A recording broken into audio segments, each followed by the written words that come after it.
स्वागत है आप सबका अपना YouTube चैनल मैथ एजुकेशन में। अगर आप क्लास 10th में हैं जो 21-22 में एग्ज़ाम देने वाले हैं तो ये वीडियो आपके लिए बहुत इम्पोर्टेंट है। तो मॉडल प्रश्न पत्र का सारा सॉल्यूशन हम एक एक करके जो सॉल्व करेंगे वो आप जान पाएंगे कि किस तरह से सॉल्व करना है और कैसे हमारा टाइम बचेगा और अच्छा से अच्छा नंबर ला सके। तो इस वीडियो में बने रहिएगा और चैनल को ज़रूर सब्सक्राइब कर लीजिएगा ताकि आपको पांचों मॉडल सेट का प्रश्न पत्र का जो सॉल्यूशन है वो आपको मिल जाए। क्लास 10th टर्म 1 का जो एग्ज़ाम होने वाला है दिसंबर में उसके लिए तो चलिए यहाँ से सेट 1 से लेके सेट 5 तक का सॉल्यूशन हम बता रहे हैं। पहला क्वेश्चन है कि 120 को अभाज्य गुणनखंडों के गुणनफल के रूप में लिखा जा सकता है। इसका ऑप्शन है पहला 2 गुना 2 गुना 3 गुना 5। बी का ऑप्शन है 2 गुना 2 गुना 3 गुना 5। सी 2 गुना 2 गुना 2 गुना 3 गुना 7 और डी है 2 गुना 3 गुना 5 गुना 7। तो देखिए हम बताने जा रहे हैं जो मतलब एक सॉल्यूशन जो आप समझेंगे और एक आप किस तरह से एग्ज़ाम में बनाएंगे। देखिए पहला क्वेश्चन है कि 120 का अभाज्य गुणनखंड को गुणनफल के रूप में व्यक्त करना है। तो 120 को कुछ करना नहीं है, सिर्फ अभाज्य गुणनखंड करना है और गुणनफल के रूप में लिखना है। तो 120 को क्या करेंगे, खंड करेंगे। 2 छक 12 ये 0 उतर जाएगा, फिर 2 से 2 तिया 6 ये 0 उतरेगा, फिर 2 से 2 एकम 2 2 पचे 10 आएंगे, 3 पचे 15। अब तो खंड नहीं होगा तो इसको गुणनफल के रूप में लिखना है। तो क्या लिखेंगे 120 क्या है 2 गुना 2 गुना 2 गुना 3 गुना 5। तो आप देखिए कि कौन सा ऑप्शन में दिया हुआ है ये 2 गुना 2 गुना 3 गुना 5। 2 गुना 2 गुना 3 गुना 5 ऑप्शन कितना है 2 गुना 2 गुना 3 गुना 5। तो पहला ऑप्शन दिया हुआ है, आंसर में क्या लिखेंगे ए नंबर बस। उसके बाद दूसरा क्वेश्चन देखिए 306 तथा 657 का महत्तम समापवर्तक 9 दिया है। 306 तथा 657 का लघुत्तम समापवर्तक क्या हो। 306 तथा 657 का महत्तम समापवर्तक यानी कि HCF दिया हुआ है तो आपको LCM निकालना है। LCM निकालते हैं तो इसका फॉर्मूला होता है कि दो धनात्मक पूर्णांक दिया हुआ रहेगा A और B। दो धनात्मक पूर्णांक सॉल्यूशन है, दो धनात्मक पूर्णांक A और B दिए रहने पर ठीक है A गुना B बराबर होता है HCF गुना LCM। HCF गुना LCM तो हमको निकालना क्या है HCF। और यहाँ पे क्वेश्चन में कितना दिया हुआ है, दो धनात्मक पूर्णांक कितना है 306 और 657। तो एक A मान लेंगे 306 और B को मान लेंगे 657। तो दो धनात्मक पूर्णांक कितना कितना हो गया 306 और 657। तो चलिए इसका निकालना क्या है LCM और इसका HCF दिया हुआ है, कितना दिया हुआ है 9। इसका HCF है 9, HCF बराबर 9। तो क्या निकालना HCF। तो देखिए A गुना B बराबर HCF गुना LCM होता है। तो LCM निकालना है तो ये देखो इसके साथ LCM के साथ गुना है, इसको इधर ले आएंगे तो क्या हो जाएगा डिवाइड में हो जाएगा, यानी कि LCM बराबर हो जाएगा A गुना B बटा HCF। अब हम यहाँ पे क्या करेंगे A और B का वैल्यू पुट कर देंगे। 306 गुना 657 बटा HCF का मान कितना दिया हुआ 9। अब यहाँ से कटा दीजिए 9 तिया 27 बच जाएगा 3 तो हो जाएगा 36, 9 चौका 36। चलिए अब इसको गुना कर दीजिए, गुना कर देने 22,338। तो आपका ऑप्शन में कितना में दिया हुआ 22,338 ऑप्शन बी। तो आपका आंसर क्या हो जाएगा सॉल्यूशन में आंसर क्या हो जाएगा बी। ठीक है देखिए ये हम आपको समझने के लिए इतना लंबा किए हैं बताए हैं। आप एग्ज़ाम में इस तरह से नहीं बनाइएगा। आप एग्ज़ाम में कैसे बनाइएगा कि अगर धनात्मक पूर्णांक दिया हुआ रहेगा और उसका HCF दिया हुआ रहेगा, एलसीएम निकालना है तो डायरेक्ट एलसीएम बराबर लिखेंगे a गुना b, यानी a का मान बैठा देंगे और b का मान, यानी दो धनात्मक पूर्णांक को गुणनफल और HCF जो दिया हुआ रहेगा सो उसको भाग लगा देंगे, गुना कर देंगे, तुरंत आ जाएगा। ठीक है। अब तीसरा क्वेश्चन है 15 और 25 का HCF है। 15 और 25 का HCF है। ऑप्शन ए नंबर में दिया हुआ 5, बी में है 10, सी में है 15 और डी में है 2। अब इसका HCF क्या होता है? HCF निकालना है कितना? 15 और 25। तो देखिए 15 और 25 का HCF निकालेंगे तो यहाँ सॉल्यूशन लिखेंगे 15 और 25।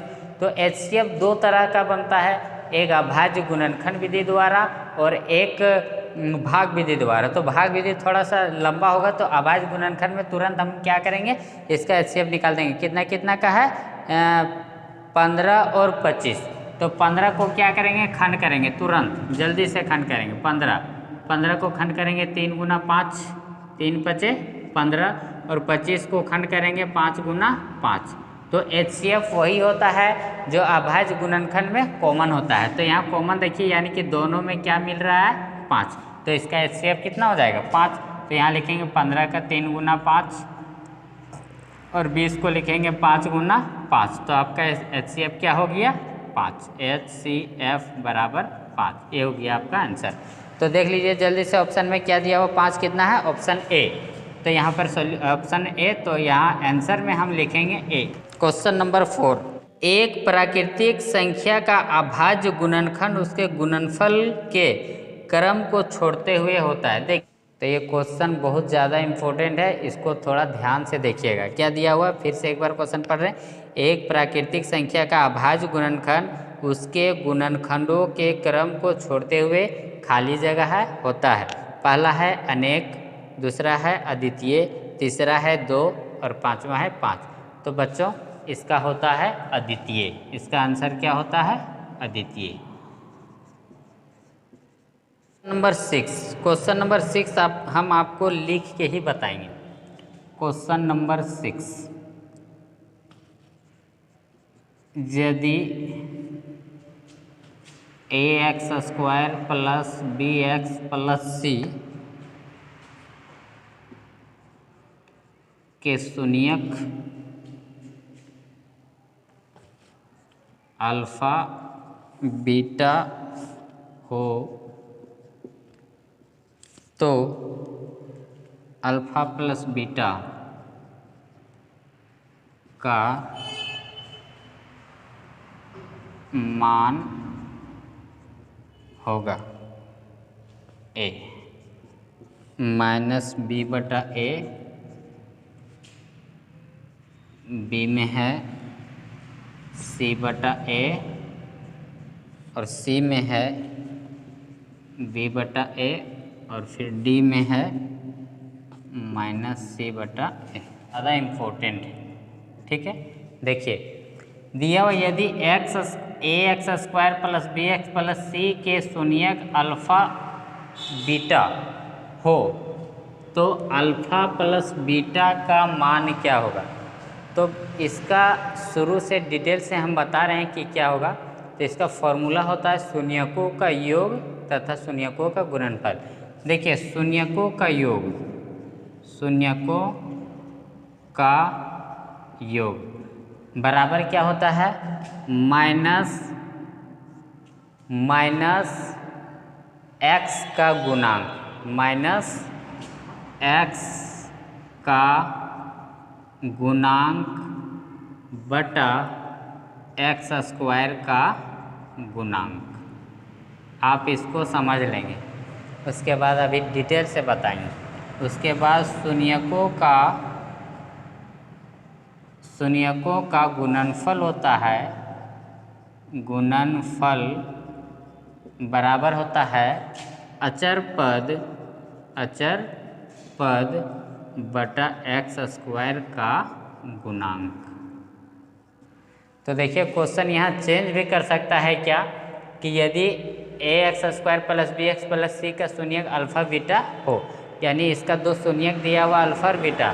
तो यहाँ पे क्वेश्चन पूछा है कि अल्फा प्लस बीटा का मान क्या हुआ, यानी ये तो अल्फा बीटा क्या हुआ उसका शून्यक, और यहाँ दिया हुआ अल्फा प्लस बीटा यानी शून्यकों का योगफल। तो आपको क्वेश्चन में शून्यकों का गुणनफल भी पूछ सकता है। तो देखिए हम यहाँ शून्यकों का योग का फॉर्मूला लिखे हैं क्या कि शून्यकों का योग बराबर होता है -x का गुणांक। तो यहाँ पे क्वेश्चन में देखेंगे बहुपद द्विघात बहुपद के कि x का गुणांक क्या है। तो देखिए x है, x का गुणांक कितना है -b। तो यहाँ पे हम क्या लिखेंगे, ये माइनस और x का गुणांक b बटा। अब देखिए क्या है, एक्स स्क्वायर का गुणांक। तो एक्स स्क्वायर के साथ आप देख सकते हैं कि क्या गुना है, ए। इसका कोफिशिएंट कितना है, ए। एक्स स्क्वायर है ना, तो इसका ए यानी -b बटा ए। ये क्या हो गया, शून्यकों का योग। या अब शून्यकों का योग, शून्य क्या है, अल्फा और बीटा। तो शून्यकों का योग में हम आप क्या लिख सकते हैं यहाँ, अल्फा और बीटा यानी अल्फा प्लस बीटा। और यहाँ पे लिखें शून्यकों का गुणनफल यानी अल्फा इंटू बीटा। क्वेश्चन में ये भी आ सकता है, यहाँ प्लस दिया हुआ है शून्यकों का योग, तो शून्यकों का गुणनफल भी आ सकता है। तो शून्यकों का गुणनफल देखिए क्या है, अचर पद बटा एक्स स्क्वायर का गुणांक। तो अचर पद क्या है, सी। अचर पद क्या है, सी। तो यहाँ लिखेंगे सी बटा एक्स स्क्वायर का गुणांक वही है ए। तो यहाँ लिखेंगे ए, यानी इसका गुणनफल होगा सी बटा ए और इसका योगफल होगा -b बटा ए। तो आप इसमें देख सकते हैं कि ऑप्शन में क्या दिया हुआ है, -b बटा ए पहला ऑप्शन है। इसका आंसर हम आपका क्या हो जाएगा, -b बटा ए यानी कि पहला। हाँ, अगर यदि शून्यकों का गुणनफल पूछ दे तो गुणनफल यानी कि गुना हो जाएगा। तो इसका गुणनफल में देखिए आप क्या आ रहा है, c बटा ए। तो आपका ये वाला हो जाएगा c बटा ए। देखिए क्वेश्चन नंबर 7 है कि किसी बहुपद px के लिए ग्राफ आकृति में दिया गया है। किसी बहुपद px के लिए ग्राफ आकृति में दिया गया है, बहुपद के शून्य की संख्या क्या होगी। तो ये क्वेश्चन बच्चों आप लोग लिख लीजिए कि 100% का एक क्वेश्चन आप बना के आएंगे, एक आएगा ही आएगा। देखिए अगर शून्य की संख्या आपको ग्राफ दिया हुआ रहेगा और शून्य की संख्या लिखना है तो आप एक बात बहुत ध्यान से सुन लीजिए कि वो शून्य की संख्या क्या होगी। तो आपको कुछ करना नहीं है, सिर्फ ग्राफ को देखना है। ग्राफ को देखने के बाद आपको देखना है कि वक्र रेखा जो होता है यानी कि टेढ़ी मेढ़ी जो रेखा होता है वो x अक्ष में कितने बार प्रतिच्छेद कर रहा है। बस आपको इतना ही जानना है कि x अक्ष, ये वाला लाइन ये x अक्ष हो गया। इस x अक्ष को इस तरह का टेढ़ी मेढ़ी रेखा जो होता है जिसको वक्र ग्राफ बोलते हैं, वो x अक्ष को कितने बार प्रतिच्छेद कर रहा है या स्पर्श कर रहा है यानी छू रहा है, तो उसी को बोलते हैं शून्य की संख्या। तो आप इस ग्राफ में देख सकते हैं कि ये x अक्ष को ये वक्र रेखा जो है कितनी बार प्रतिच्छेद कर रहा है। लेकिन यहाँ पे वक्र रेखा नहीं दिया हुआ, एक सीधी रेखा दिया हुआ जो y अक्ष में यहाँ पर प्रतिच्छेद कर रहा है। x अक्ष को तो एक भी बार प्रतिच्छेद कर रहे नहीं रहा है, इसलिए इसमें शून्य की संख्या क्या हो जाएगा, शून्य की संख्या बराबर हो जाएगा 0, क्योंकि ये वक्र रेखा जो है x अक्ष को एक भी बार प्रतिच्छेद नहीं कर रहा है, इसलिए शून्य की संख्या 0। अब इसका ऑप्शन में देख लीजिए कि शून्य की संख्या 0 किस में है। देखिए फर्स्ट नंबर में ही है, दिया हुआ है 0, बी में है 1, सी में है 2 और डी में है 3। तो आपका शून्य की संख्या आ रहा है 0, क्योंकि ये रेखा जो है x अक्ष को एक भी बार प्रतिच्छेद नहीं कर रहा है। ठीक है। क्वेश्चन नंबर 8 दिया हुआ है, समीकरण युग्म a1x plus b1y plus c1 बराबर 0। एक और समीकरण है a2x plus b2y plus c2 बराबर 0। अब देखिए मैं a1 बटा a2 बराबर b1 बटा b2 बराबर नहीं है c1 बटा c2। क्वेश्चन ध्यान से पढ़िए। देखिए दिया हुआ है कि समीकरण युग्म a1x plus b1y plus c1 बराबर 0 तथा a2x plus b2y plus c2 बराबर 0 में यदि a1 बटा a2 बराबर b1 बटा b2 बराबर नहीं है c1 बटा c2 तो समीकरण युग्म का होगा। अब ऑप्शन सुनिए, पहला दिया हुआ है अद्वितीय हल होगा, दूसरा अनेक हल होगा, तीसरा कोई हल नहीं होगा, चौथा 2 हल होगा। अब इसमें से कौन वाला मारिएगा। तो चलिए इसके लिए थोड़ा सा डिटेल में जा रहे हैं ताकि आप समझ जाएं, ठीक है। देखिए इसका तीन फॉर्म होता है, ठीक है। इसका 3 शर्त होता है। क्या? अद्वितीय हल कब होता है, अपरिमित रूप से अनेक हल कब होता है, और कोई हल कब नहीं होता है। तो क्या इसका शुरू से हम बता दें? चलिए बता दे रहे हैं। देखिए एक एक करके। पहला, जब A1 बटा A2 बराबर नहीं होगा B1 बटा B2 का, तो यह एक अद्वितीय हल होगा। यह क्या होगा? एक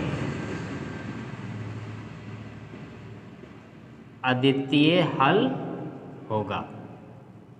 दूसरा, जब A1 बटा A2 बराबर B1 बटा B2 बराबर C1 बटा C2 हो, तो इसमें होता है जब A1 बटा A2 बराबर B1 बटा B2 बराबर C1 बटा C2 हो, तो यह क्या होगा? अपरिमित रूप से अनेक हल होगा। अपरिमित रूप से अनेक हल होगा।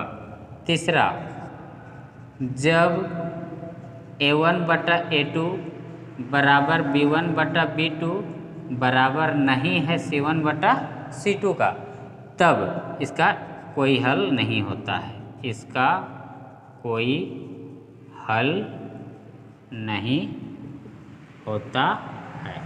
देखिए जब A1 बटा A2 बराबर नहीं होता है B1 बटा B2 का, तो इसका कोई हल नहीं होता। अगर आप ये याद रखिएगा तो इसमें से कोई भी एक आएगा अपरिमित रूप से अनेक हल का, या कोई हल का नहीं, या अद्वितीय हल का, तो आप जान जाइएगा। तो आप यहाँ पे क्वेश्चन देखिए क्या दिया हुआ, A1x plus B1y plus C1 बराबर 0, A2x plus B2y plus C2 बराबर 0 हो, तो A1 बटा A2 बराबर B1 बटा B2 बराबर नहीं है C1 बटा C2 का, तो आप बताइए कि क्या होगा? यह अद्वितीय हल होगा? अद्वितीय हल होगा न, क्योंकि अद्वितीय हल कब होता है? जब A1 बटा A2 बराबर नहीं होता B1 बटा B2 का।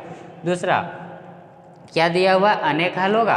अनेक हल कब होता है? अपरिमित रूप से अनेक हल कब होता है? जब तीनों मान बराबर होता है। तीसरा क्या है? कोई हल नहीं होगा।